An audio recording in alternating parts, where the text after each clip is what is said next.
And I'll introduce you.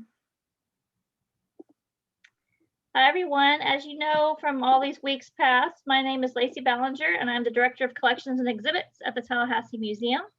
And we have been offering this lecture series bi-monthly, that may be wrong, bi-weekly, on Thursdays at 6 p.m. I'm excited with our lineup for the spring. We have speakers ranging from archaeologists to Olympians, oceanographers to autism experts. So this series is designed to be for our adult audience, and we hope it is a fun learning experience about history, nature, and wildlife with a little bit of crime, true crime thrown in. So if you are inclined and would like to donate, I will post a link in our chat room for you to go there. We really thank everybody for their generosity and loyalty all these weeks. I know some of you have been with me the whole year, so it's been fun getting to know you, each of you. Some weeks we will be discussing topics that are difficult or sensitive, and they may be due more so to current events. So we do encourage you to carefully read the lecture descriptions to determine for yourselves if your children can attend. Like I said, it is an adult series, but most of our programming is, family friendly. So it is our duty as a museum to interpret and contextualize political, social, and cultural history, as well as advancements in science and technology.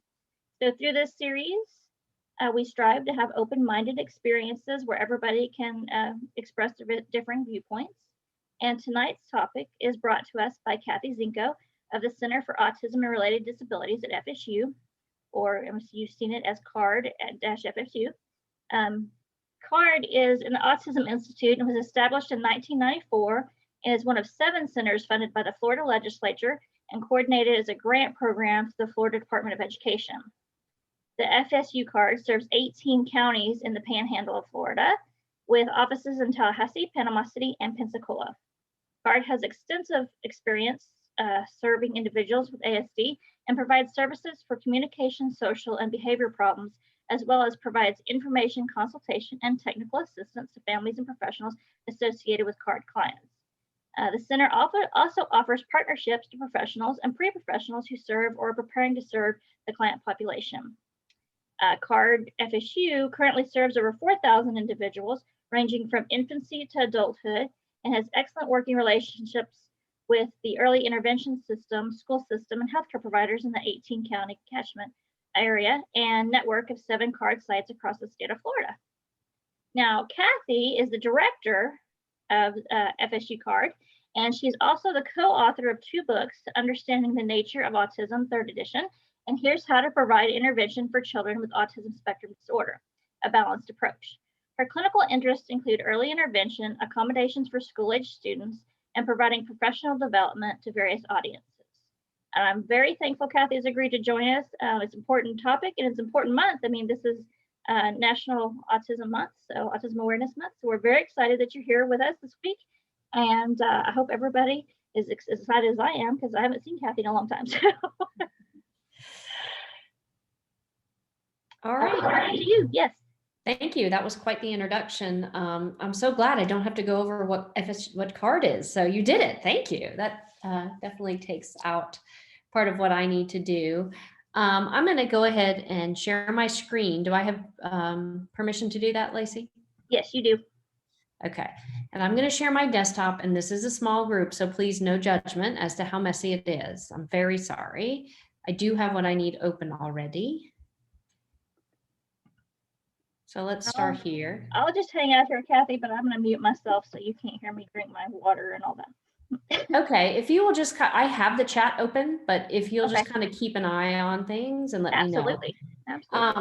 I am so thrilled to be able to share with you what we have been doing here at CARD. We're going to, since it is Autism Awareness Month, we'll go over a little bit about what autism is.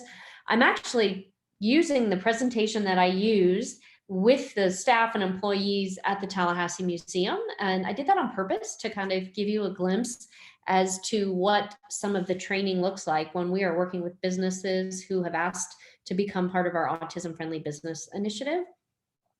So before I get started, just a little bit more personal background on me. I am a graduate of Florida State. I got my undergraduate here, ended up getting my master's in speech pathology at University of South Florida.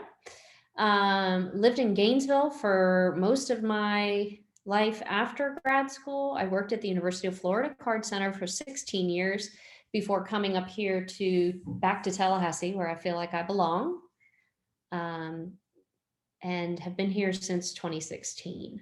So most of my professional life, I have been with CARD, in one place or another. I have 2 kids, 2 boys. They're juniors, a junior in high school and a junior in college.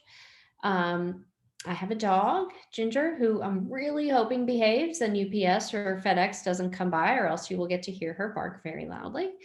And my husband, Frank, and I have been together. Wow, we met up here. So I've been together 22 years, married. So anyway, it is just really great to be back in Tallahassee, and kind of full circle for me, because I remember as a student here, and even actually as a young child, I'm the youngest of 6 and would come and visit my siblings here at FSU, going to it used to be called the Tallahassee Junior Museum. That's how I remember it. So to get to be able to go back to the Tallahassee Museum and work with them in a professional note, it's just been really full circle. So that was a very long-winded introduction of me, but I would love to know, for those of you who are here, tell me who you are. What brought you here today? Go ahead and type that in. I know there's a little dead space, but it helps me to understand my audience, to know who is out there. Susan, I know you, but go ahead and type that in so people know who you are. It's fun to see some of the names. Now, in my presenter view, I can't see my participant list anymore, so that's okay. Allison, I knew your name looked familiar. You work at the museum. You can help me do part of the presentation. Yes. This is like, Susan, this is like the intersection of all of your interests. That's really kind of cool. Yes, Susan used to be on our board. She's a big museum advocate. We love working with her, and I've learned so much about art through Susan, so I find it very lucky to be able to be here. So Valerie, on the Spectrum co-facilitator, Tallahassee Depressive Bipolar Support Alliance. Great. Thank you for being here. And I actually, Valerie, might ask your opinion, and well, you don't have to answer, but there's something I changed in this presentation, and I'll call your attention to it and kind of see. All right, Mary, welcome. Grandmother of 2 boys. That is great. Keep typing. I'm going to read them as you type them in. So the title of this whole series is the Museum Mixology, the Autism, and mine is the Autism-Friendly Business Initiative. So as I said, I basically used part of the presentation that I used to train the staff at the museum after they said, hey, we'd like to pursue becoming an autism-friendly business. And like I said earlier, I did it on purpose to kind of give you a glimpse. So let me go ahead and hit the correct button to advance. I do want to have a special thanks to my colleagues down at the University of South Florida CARD. A lot of the shell of this autism-friendly business training came from them. And we just have made it our own here at FSU, and then specialized it depending on what business that we are working with. So I wanted to give credit where credit is due. So this is us, the FSU CARD. Our website is just fsucard.com. Our email is autism@med.fsu.edu, and that's how you get in touch with us directly. As Lacey mentioned, we're one of 7 CARD centers. Every county in Florida has a regional CARD center attached to them. We have the whole 18 counties in this Big Bend Panhandle area. So, all right, Chris, recently diagnosed, looking for any and all information. Adults on the spectrum. Okay, Chris, if you haven't registered for CARD, you can go ahead and we'll talk about that at the end. We have a lot of things and panels and Zooms that we're doing with our adults. So we will share that at the end. Okay, so when we did this training for a room full of the museum staff, and it was, gosh, you had every department there, Lacey, correct me if I'm wrong. You had your museum staff, your education staff, your zipline staff. Yes, we had everybody. Our animal department wasn't able to come, but right. Everybody else so far, and animals is begging to get trained. They've been emailing me like crazy. So yeah, we are all very excited and wanting to be part of this. So, I mean, our cafe staff, everybody was at the training. Yeah. It was good. It was great. I love talking to a diverse group. So we talked about what it means to be autism friendly. We did a general overview, which we'll do tonight. And then we brainstormed strategies and solutions that are specific to the museum. And that's basically the overview of what this Autism Friendly Businesses initiative is about.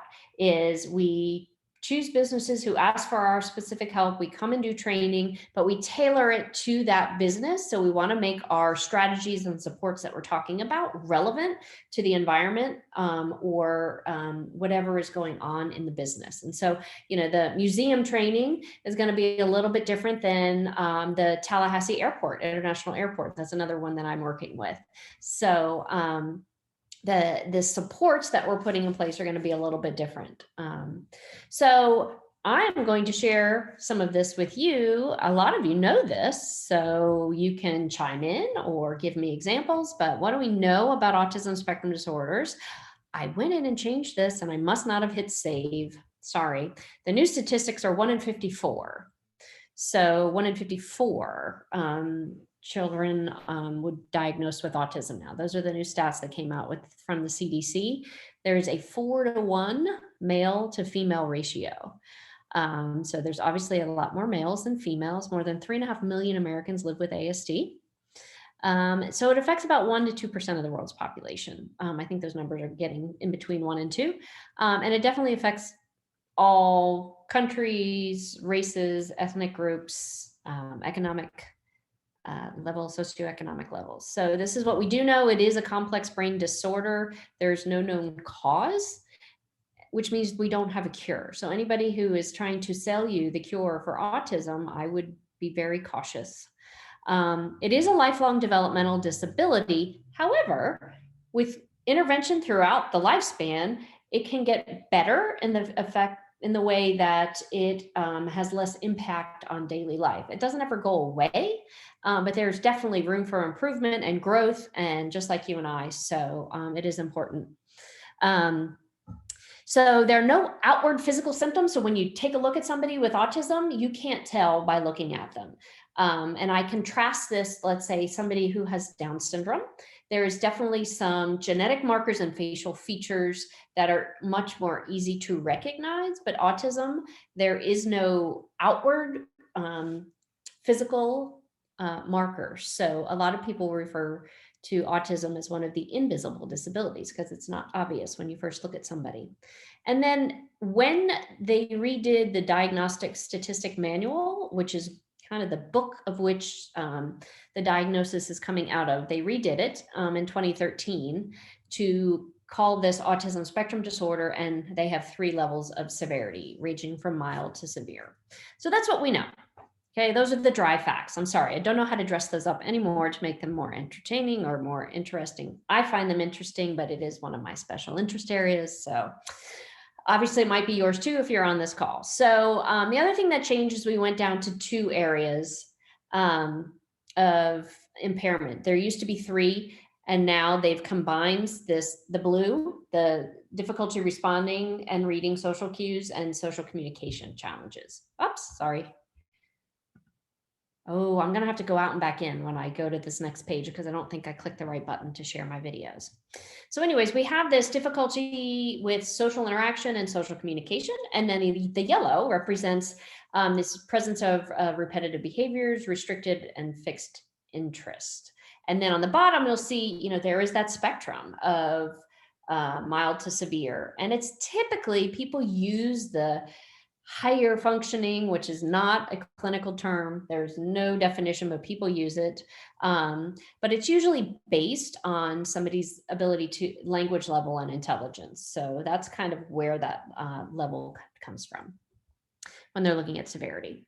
So instead of me just telling you about it, I thought we would go to some videos. And this is my way to also plug my colleagues. FSU CARD is part of the College of Medicine's Autism Institute. So it's a bigger department, and CARD is one of the arms under that. And my colleagues under that were, several of them work on something called the Autism Navigator. Dr. Amy Weatherby is the executive director of FSU CARD and the director of the entire Autism Institute. She's been at FSU for over 30 years, and her research is prolific. in early detection, knowing the early signs of autism, and has built, with the help of state funding up until this year, this beautiful library of online tools where you would basically the videos that they collected all through the years of all their research to show you what autism looks like early. And the more we can get this out to the public and in the hands of parents, the more that they know to go, oh, what are these signs to look for? So what I'm going to do, I need to stop sharing really quick, because when I click share, I'm supposed to click share sound and optimize for video. Bear with me. Okay, so I had this open. I don't know if it's still open because Google Chrome was having some trouble. But before I do that, let me read back through some of these comments. All right, Chris, I read yours. Kathy, you live in Orlando. Oh, great. I'm so glad you can be here. All right, so you have a nephew. Okay. So if they move back, wherever they move back in Florida, if they move back to Florida, we'll have to hook them up with the right CARD center. Lisa lives in Tallahassee, 2 children. We think they're on the spectrum, not tested. Okay. Interesting. I'm just reading a book right now about from the Autism Pastor. That's his social media handle. And he is a pastor in Atlanta who was not diagnosed until he was 36 years old. And so it's just very interesting to read his perspective and journey. All right, Mark is here, Susan, grandmother. Lots of your parents are, loved ones are adults. That's interesting.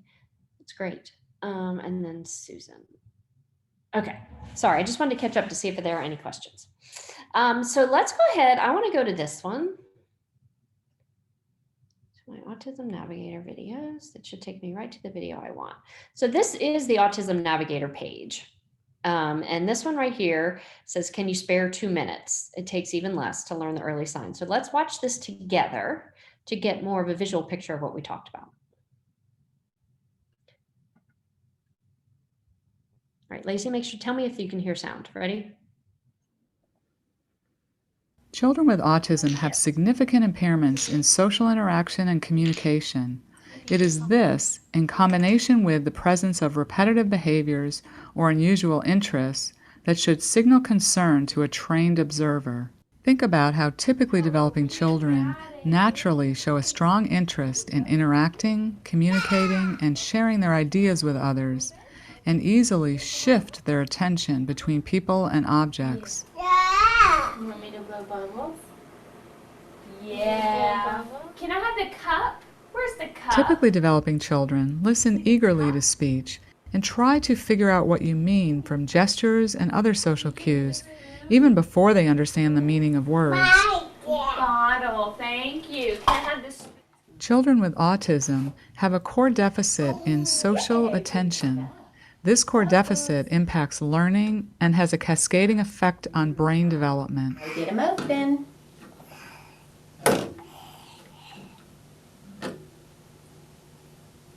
Bubbles. You want more bubbles?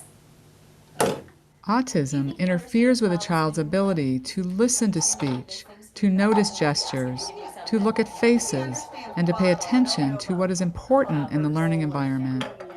Autism impacts the ability to learn from people. Where's the bottle? We're going to say bye-bye to some of these things. Bye-bye, cup. These developmental consequences are cumulative and can lead to pervasive deficits and extremely challenging behaviors if they're not caught early. I'm going to give you some and you can just... All right. Let me get out of that. All right. And I want to show you one more because now we get to test your learning skills. Okay, here we go. Now you get to try and see if you can pick up some red flags.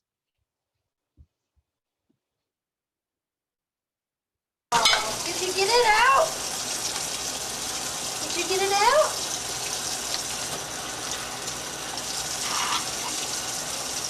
Now that you've been learning about the features of autism, watch Elby, who's 20 months old, and see if you can find any early signs of autism. Spoon's down there. Oh, gone. Spoon's all gone. Oh, boy. Now what you got? A whisk? Whisk. Whisk. That's a whisk.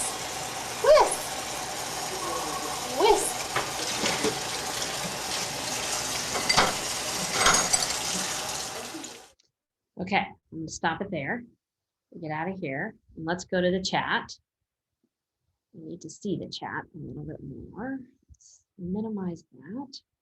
All right. Yes. What did you see? Susan, you're right. Yeah, there's no eye contact with our little friend LB. What else did you notice? So he's 20 months old, so not quite 2, but a solid 1.5. What else did anybody see? Well, let me do this. I'm going to give you a hint. Yeah, there were no words there. Let me go back. Oh, there we go. Yeah, there it is. He's kind of obsessed with that specific object and orientation. Yep, that fits under that restricted and fixated interests. Absolutely. So, I'm a speech pathologist, so I can tell you, does anybody at 20 months, how many words should a child usually have? Anybody know? Take a guess. It doesn't matter if you're wrong. This is like Jeopardy. You can just take a guess. Yeah, so anywhere in between there.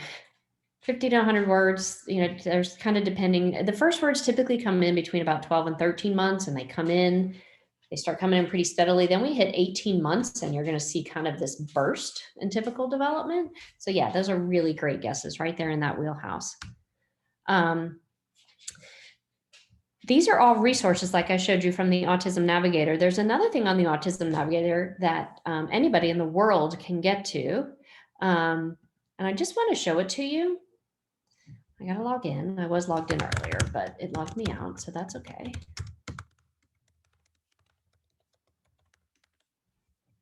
So what's really neat about this glossary, when you open the video glossary, see those 2 circles that I showed you of the categories of autism? The videos in this video glossary follow not only those 2 circles, but the bullet points underneath. So under social communication and interaction, you're going to see trouble with social reciprocity. Of course, my dog picks the one toy that's really loud. Sorry. Nonverbal communication, and then trouble with relationships, that back and forth. So under the nonverbal communication, if we wanted to see some of this, there's one of the videos. So it'll walk you through all of these exact characteristics that they're using and looking for when they're using that diagnostic statistic manual, DSM-5. And then if you scroll down, you will see there are pages of different kids showing different signs under these same things. So I just kind of wanted to show that to you. The video glossary, like I said, free and open to anybody all around the world that can take a look here on Autism Navigator. You have to create an account. But other than that, it's just basically setting up an email with a password. And then there are some associated features. And then the other thing, especially if you have parents maybe in a new diagnosis, it also has different videos and explanations about the typical or popular treatments that are out there, and has you learn a little bit more about, what are some of these behavioral treatments that they talk about. So this is a great resource to share with anybody families with newly diagnosed children, sharing it with grandparents. I know we have some grandparents on here, but this is just one of the many, many wonderful features on Autism Navigator to learn more about what autism looks like at a young age. So these are just some pictures of special interest areas of people I have worked with. So those of you who are on the call, I know we're lucky enough to have some people who are on the spectrum with us, family members. Can you share, if you don't mind, some of the special interest areas that you have or people who you know and love have? I always find it fascinating to see just the range of interests. Horses, very neat. Animation. Yes.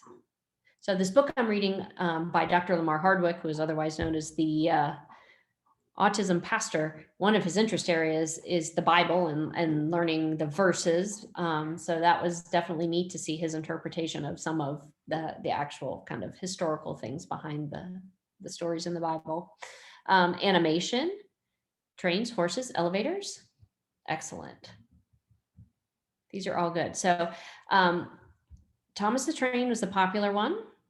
Minecraft, definitely popular. Pokemon, Walt Disney, vehicles, service vehicles, fire trucks. I had one of my very first clients when I first started with CARD back in 2000 at the University of Florida.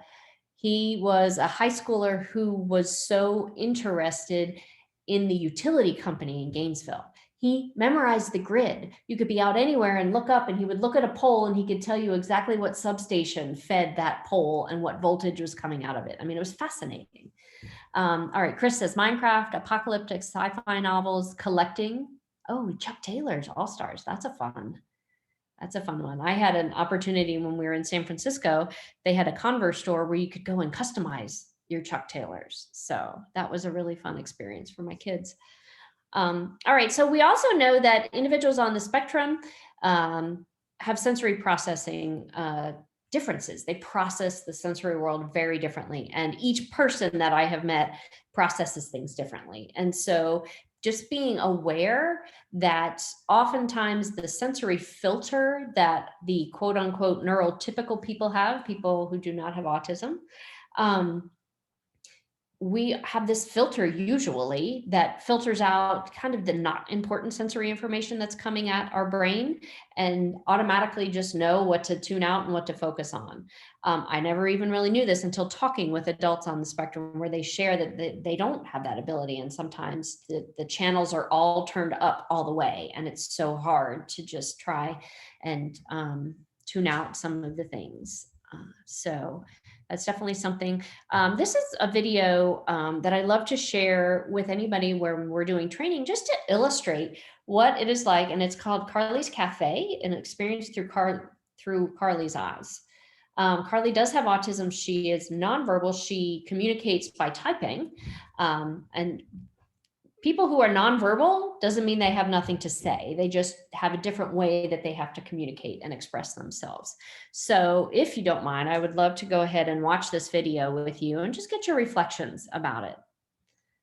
Let's see if it works. This is the checkers game where grandson and granddad will bond. This is the kitchen where the new... So I was thinking of going to Sarah's later. Could you give me a ride? Yeah, sure. Are you cool with taking your sister? Yeah. Wait, what? I have my own plan. Carly. Okay, I'll see you tonight, okay?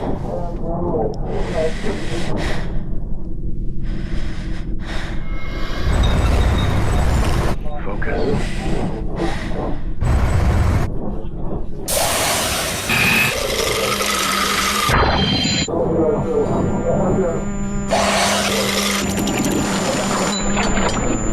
Hey, sweetheart. It's okay. Carly, how can I help?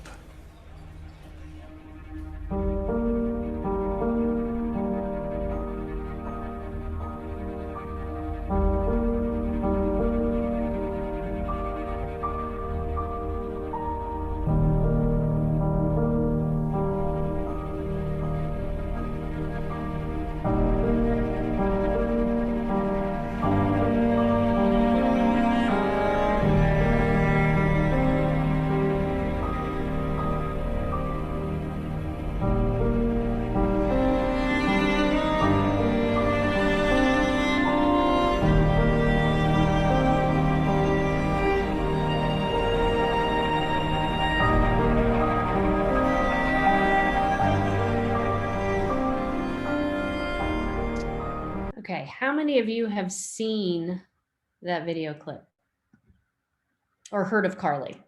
Has anybody seen or heard? And if you're raising your hand, I can't see it in the participant list. So Lacey, I'm going to need you to be my interpreter.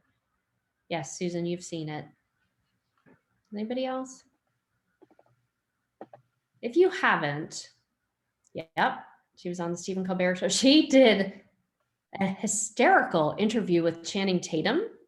So if you Google that, you will see she may not use her voice to communicate, but she was hysterical. She has so much to say, and it was so nice to showcase the true Carly inside. She really you got to see how cheeky she is. It was really fun. So to me, I find this very powerful, and the cinematography of this really helps to kind of, I don't know if you guys noticed that, or what did you notice? Actually, I'll stop and ask. What did you notice about the cinematography regarding sensory issues? Of what stuck out when watching this film or this clip? Yep, there was noise. What about the noise?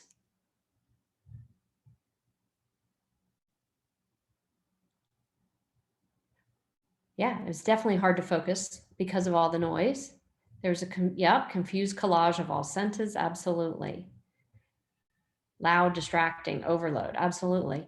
And did you notice some of the noises that were so loud, typically, for lack of a better word, are not noises that usually you would hear over a crowd, like the hissing of, the steam coming from the milk. I mean, you may hear it or you may not, but all the other noise usually drowns it out.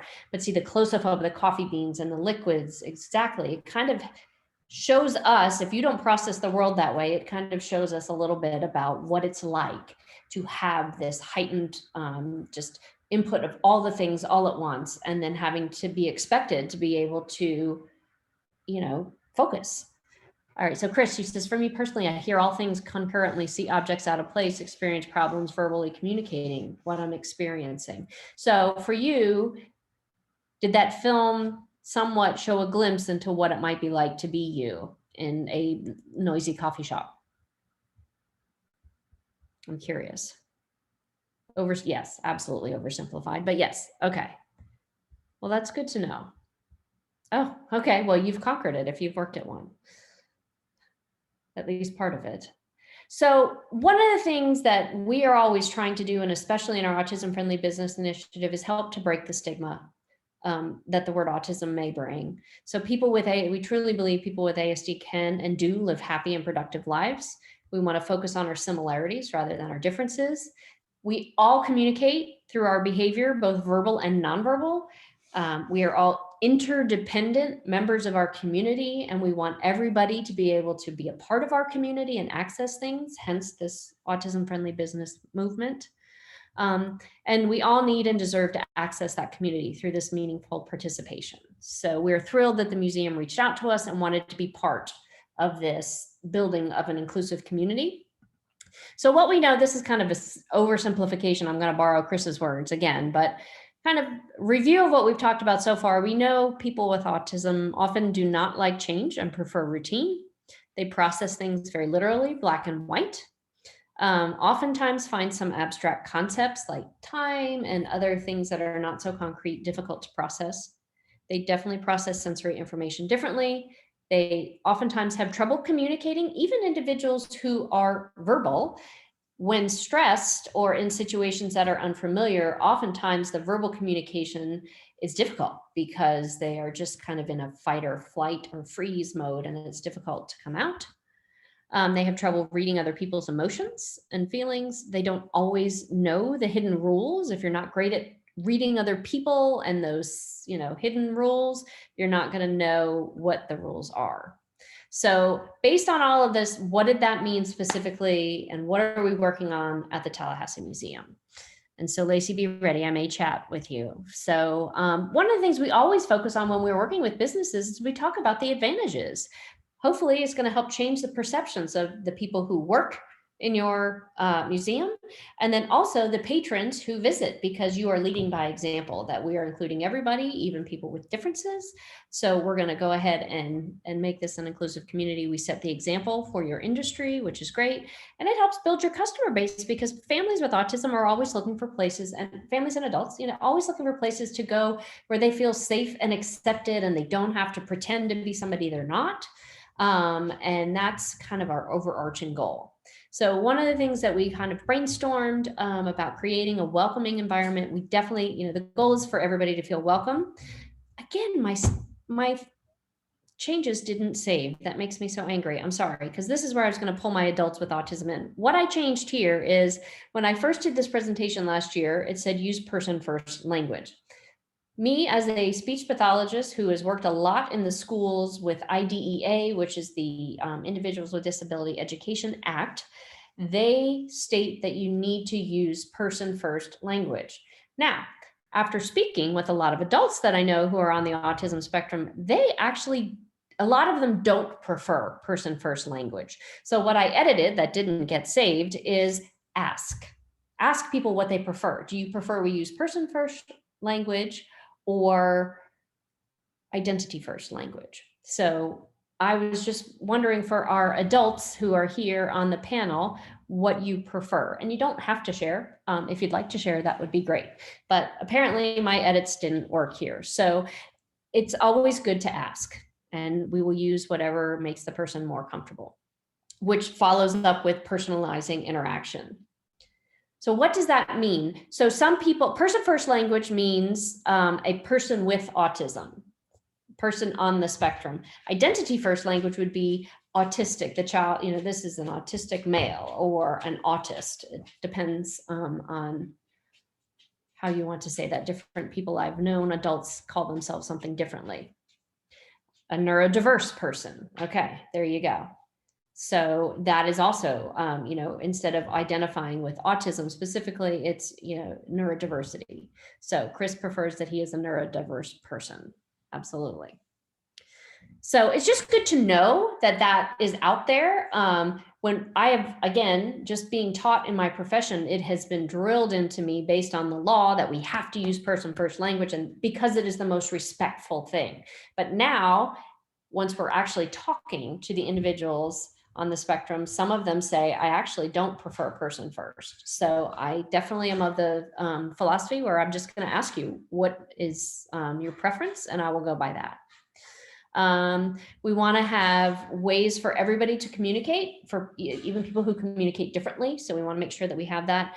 And then some other things that can create a welcoming environment is to have something like a distract pack, which we'll talk a little bit about, and social stories, which I'm actually going to show you that we wrote specifically for the museum. The other thing we talked about here is to have a script for the people at the front desk who answer the phone.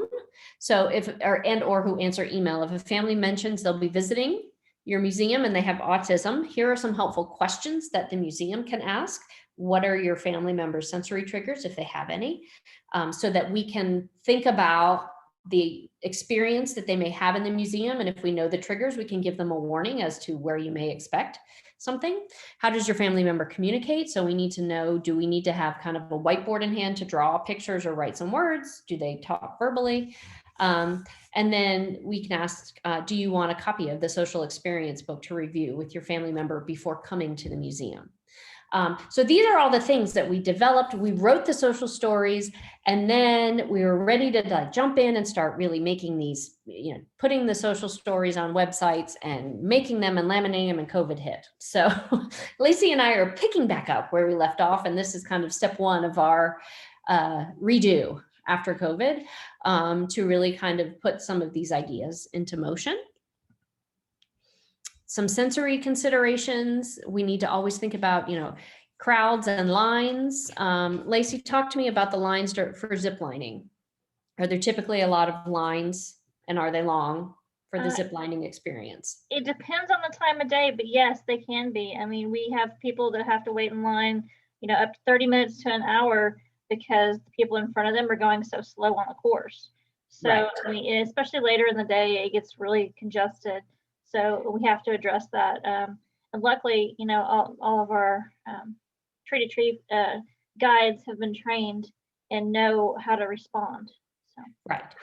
These are some things. So if you know that you or a family member who is coming with autism has trouble with crowds and lines, that would be a great thing to ask. If we want to come do the zip lining, when is the best time for, you know, when is it the least crowded? Right. So these are some of the things that we want to start thinking about, to kind of comment on, either from the family calling in or from the museum providing information back to them. Loud noises. There are wild animals at the Tallahassee Museum, and oftentimes you definitely can't control them. Lights, heat. Again, if you've got somebody who's very sensitive to the heat, if you're going to come in the summer, you better come first thing in the morning. And I wouldn't even, the evening, it's still hot. So first thing in the morning, I would imagine would be the best. There are some times where there are animal experiences where you get to touch animals. So depending on whether or not that's something that the person with autism would like, you kind of time that. Yeah, they're going to be strong odors when they're animals, wild animals. So again, we need to make sure that we are able to communicate these may happen and have the family or individual decide if it's worth it to them. Kathy, I will say one thing that has changed, our insurance changed and our new policy does not allow touching any animals. Oh. So it's a liability for if anybody gets bit or something. So we are not allowing anybody on site to touch animals except the person handling it. Okay, so you know what that tells me? When we look at our social story, we're gonna have to change that because we talk about sometimes you might get to touch the animal. So we need to change that. I'm telling you this out loud so we remember when we Yes. when we meet afterwards. So some of the visual supports that we talked about, we want to allow individuals to predict the events and activities, anticipate change, and understand the expectations and make sense. And we talked a lot about this specific to the museum. So let's take a look. I got to get out of PowerPoint. I'm going to walk you through the social stories. Now I know I have to change one of them, but that's okay. Again, look away from the messy desktop. Okay.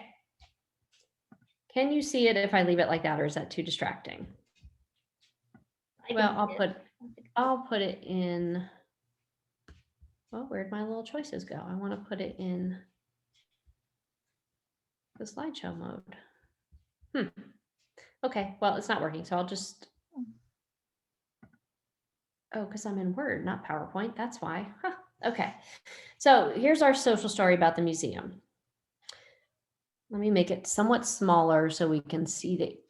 Today I get to walk around the Tallahassee Museum and see a lot of some cool animals. I can get a map at the front desk so I don't get lost. I can also use the map to find where each animal lives. And this is a picture of what the map looks like. Lacey, does it still look like that? Yes. Okay, just double checking. So we'll change those photos because they're old. Okay, sometimes the habitats are closed for renovation. If an area is closed, I will see this sign on the map. If I don't see this sign, I can draw it on the map myself. So this is one of the things that came out of our brainstorming about it's not, people on the spectrum don't like unexpected change. And sometimes the habitats are closed. So we talked about when we know ahead of time and a habitat's going to be closed, we'll make these big universal no symbols to put on the habitat. And then when they check in at the museum, we can let them know, let's go ahead and I want to show you on your map that these habitats are closed. Do you want to draw the no sign, or I can? And so we kind of give them that expectation, or we wrote it so that if I don't see it, I can draw it on the map myself. We kind of left that open. And Allison just did mention that we do also use the turnaround signs. If a boardwalk or something is closed, we have signs that say turn around ahead, or something of that nature. So yes, and that came about my very first visit at the Tallahassee Museum. We walked it and just kind of took a look at what was there, and that was one of the things that we all kind of came up with, like, let's make sure we can put some signs on the ground and up if you have to turn around. So sometimes this is the other thing, when you're coming to view wild animals, you can't control where they're going to be. And so we wanted to manage that disappointment. So sometimes the animals are hiding or sleeping and I won't get to see them.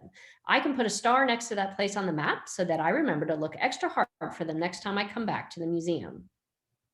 I might feel sad if I can't see some animals, but I can ask an employee at the museum when the best time to come back is to increase my chances of seeing them. And she's gone.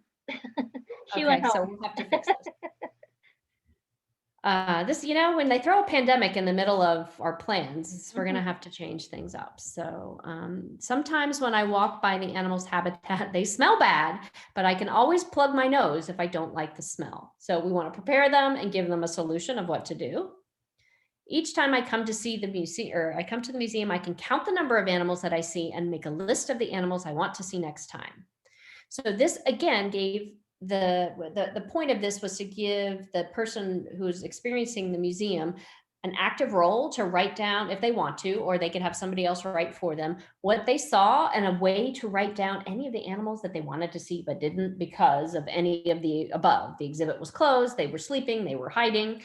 Then we now have an active thing to look for now. So no matter how many animals I see, I know that I will have fun at the Tallahassee Museum. So this was one of the tools that we came up with.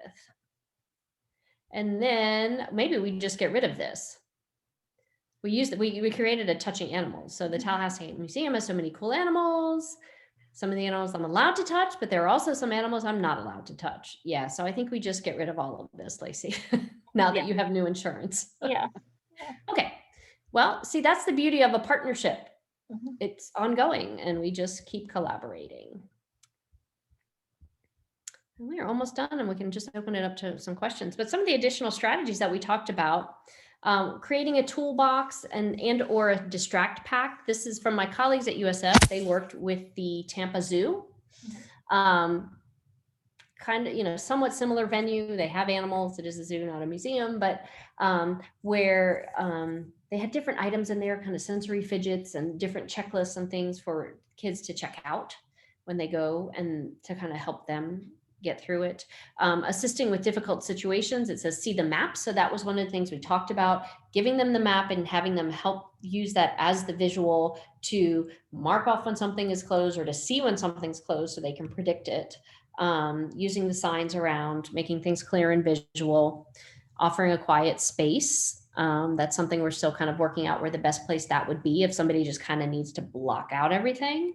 And just, you know, having a lot of patience and acceptance and creating the culture at the museum that everybody is welcome and we're going to respect everybody for who they are.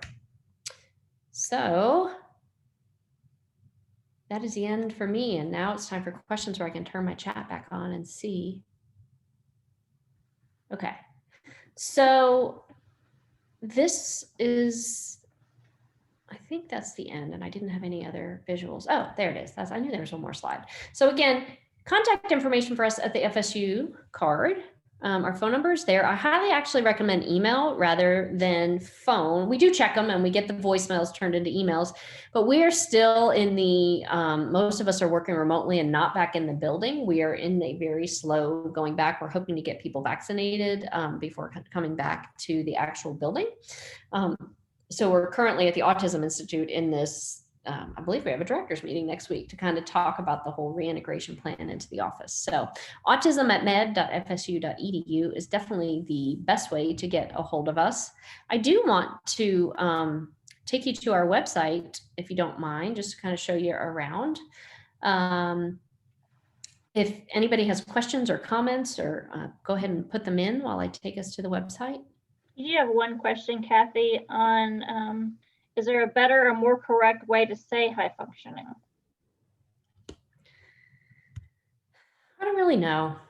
I mean, it's so common, and especially when you watch pretty much any presentation. I'm sure I say it too, just because it just becomes so common. But I mean, they're really, if you're looking at it, save, even though it didn't save my other one, sorry.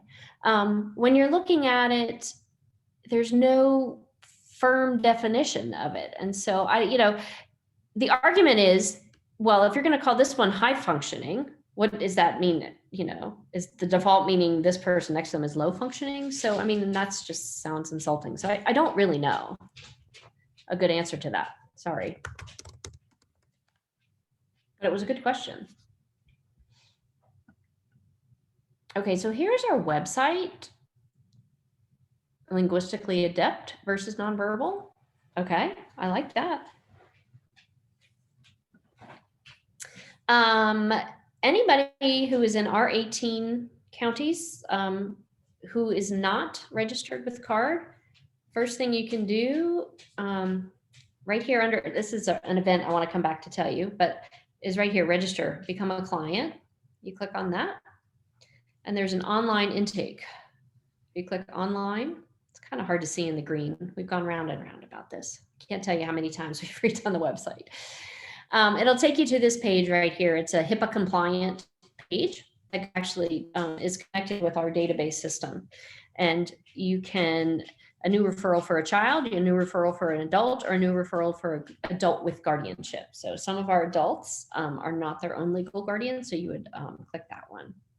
And that's what it does. So I know we have some adults on here. So when you click new referral for adult, I just want to show you a little bit about what it asks. It's not that long.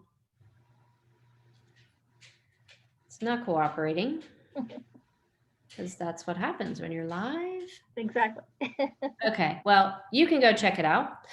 The other thing I wanted to show you is this event we have coming up on Sunday.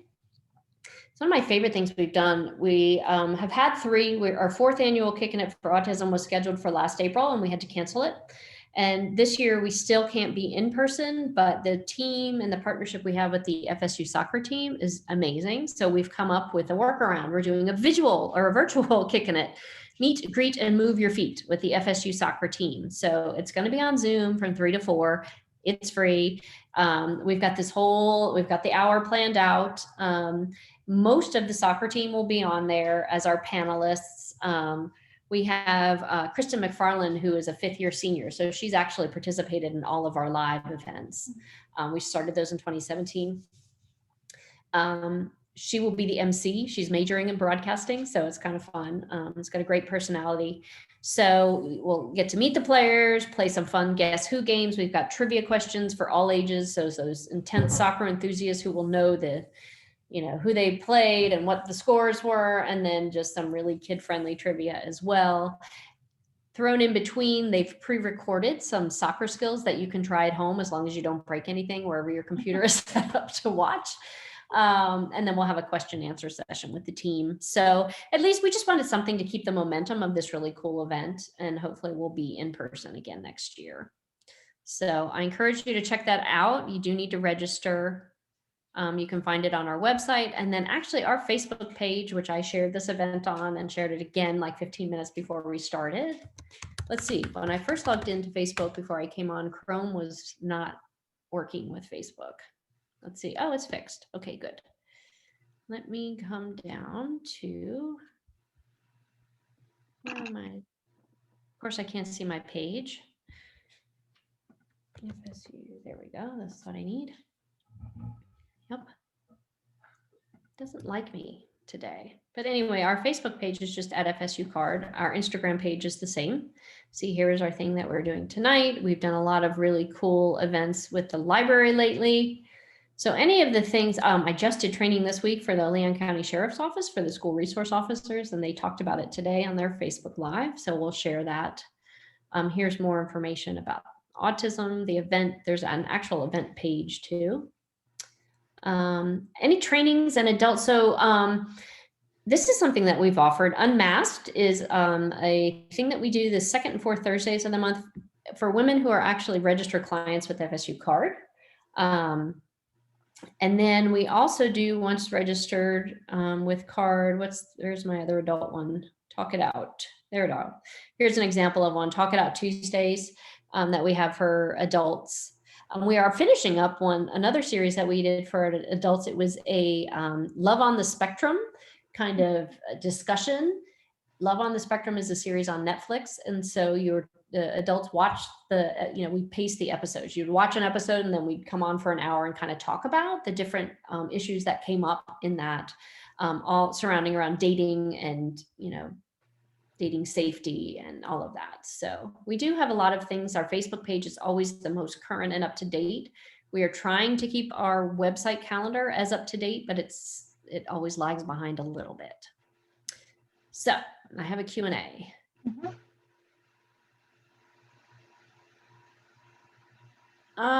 Gosh, Valerie, this is such a great question. I don't know if you guys can see that, but Valerie asked, is the ratio male to female because the discovery of the differences between the sexes is relatively new?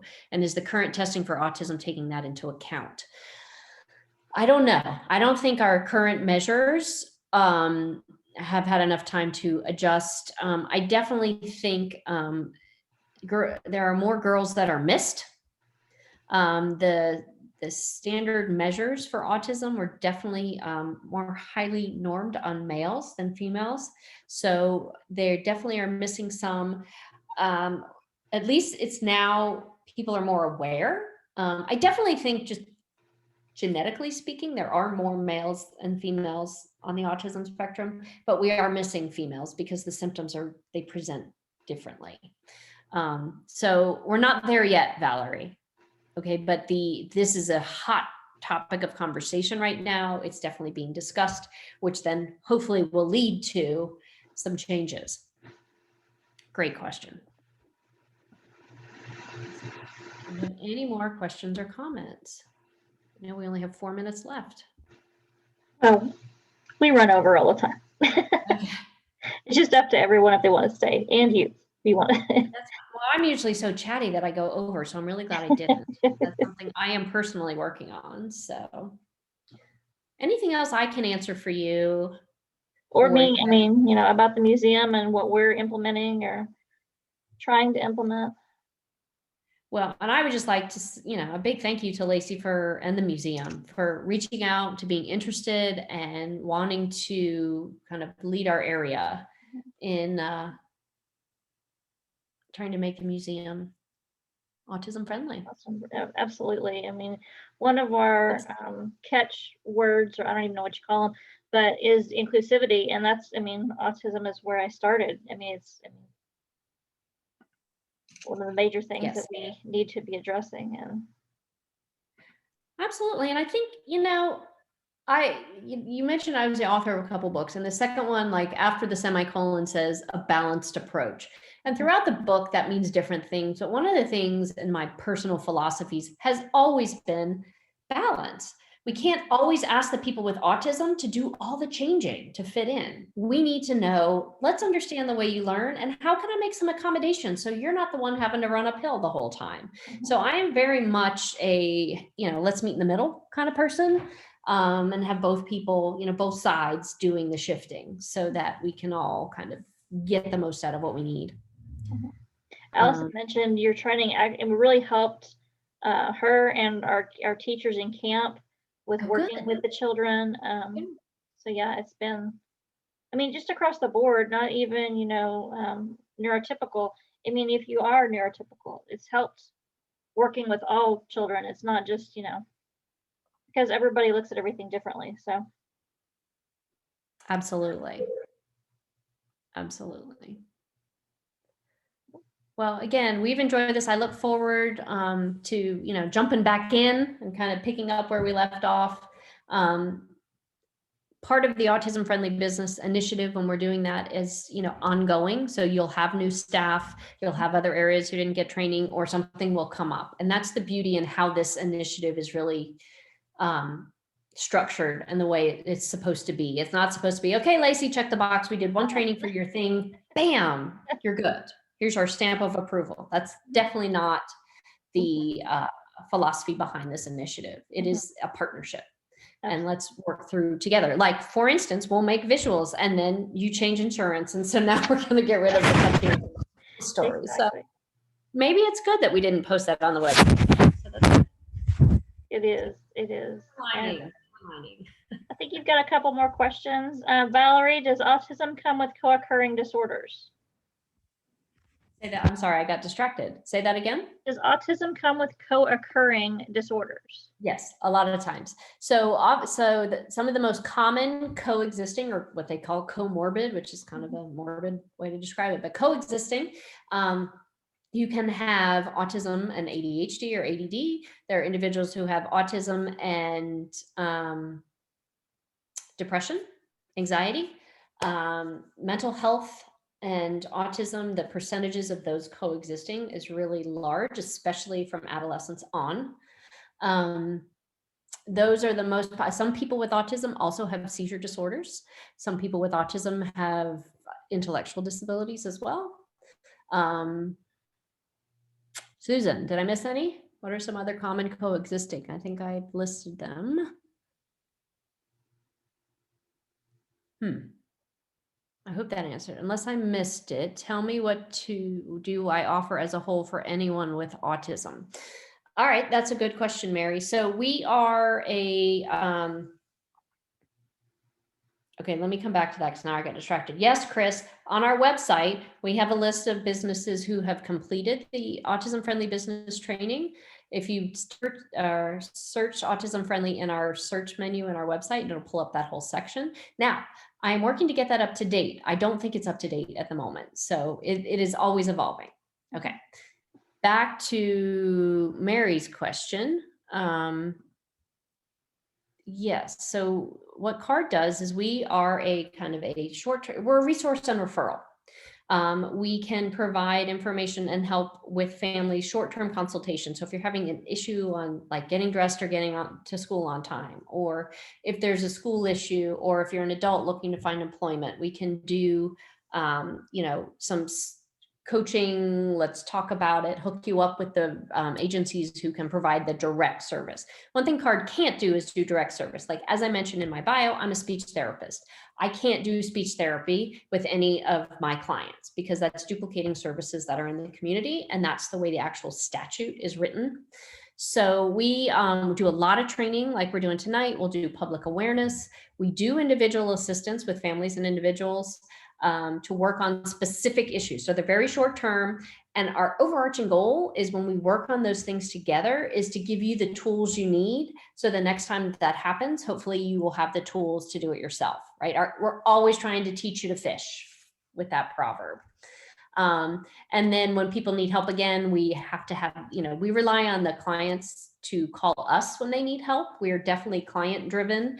I don't, our budgets keep getting cut. So I don't have a receptionist or somebody who just sits and answers the phone. I've lost 2 consultants this year and I can't put them back just because of the way the budgets are. So we're having to do, everybody's kind of sharing territories right now since everything is remote. But that's what we do. That is, we can work with schools and love to work with schools to, see how we can get everybody on the same page, help at home, help at school, get that full circle, kind of everybody working on the same thing. I hope that answered. It was very long-winded, but okay. So my email directly, let me type this in the chat. If you want to email me directly, I'm giving you my shortened one. So it's just czenko@fsu.edu. Okay. That's fine, Mark. Yeah, it does. It does get tricky. We have to, follow all the legal rules of adults with guardians. And, if you're trying to get an adult registered and you are their guardian, we have to see all the legal paperwork. Again, we are auditable just like anybody else. So we have to make sure that we're doing things correctly. All right, Mary Mac. That's such a great name. Any other questions or comments? You guys have been great. Thank you so much. This has made this hour, like, I really do like it when we can have conversations and interact, even if it's just typing, but it makes it, it's a little weird these days that you just sit and look at a computer screen. It is. Oh, I'm still sharing my very messy desktop. Sorry about that. Should have told me that. If I cleared all that out, you would see the most gorgeous picture of Montana. I finally got to go to that part of the country this year, which I've never been. And that was a picture from Yellowstone National Park, which was just breathtaking. It is. It is. You can't see it under all my files. I know it's there. So, again, I really appreciate everybody being here. Lacey, I can't thank you enough, and your staff, and Allison at the museum for taking the initiative. Looking forward to kind of jumping back in. Absolutely. We're excited to be ready to go again. Now that we've been open, but we just haven't really had staffing, and you guys are still, working at home. So I think now that everybody is kind of either getting used to the environment or getting vaccinated, I think everybody will be out more. So it's been really good partnership though. That's good. I did my first live training this week with the Leon County Sheriff's Resource Officer. So over a year, and the running joke was, I'm like, I actually have to worry about what pants I'm wearing in this presentation. So that was interesting. But we're slowly doing this. Like I'm in between. I have had dose 1 of vaccine, but not dose 2. So we're really trying to be very cautious and, do our part to help keep everybody healthy and safe. Kind of the way we are. We're all in the middle, or some of us have had both, but not all of us. So, right. So we're getting really great doing things remotely and creative. And then hopefully, definitely we'll look forward to setting stuff up in person again. But thank you everybody for being on and interacting. It was great. Absolutely. Absolutely. Thank you, Kathy. And we will be back here on the 24th talking about oceanography and very exciting professor at FSU who does research, and he just got back from the Arctic. So yeah, he does a lot of interesting stuff. So it's going to be fun to see his photos and learn about all of his research. So again, 24th of April, we'll be here, and looking forward to seeing everybody again if you can make it. And I'm going to go ahead and put this in. Did I not do it? Nope, I already copied and pasted something else. Hang on just one second. I'm going to put it in here at the end.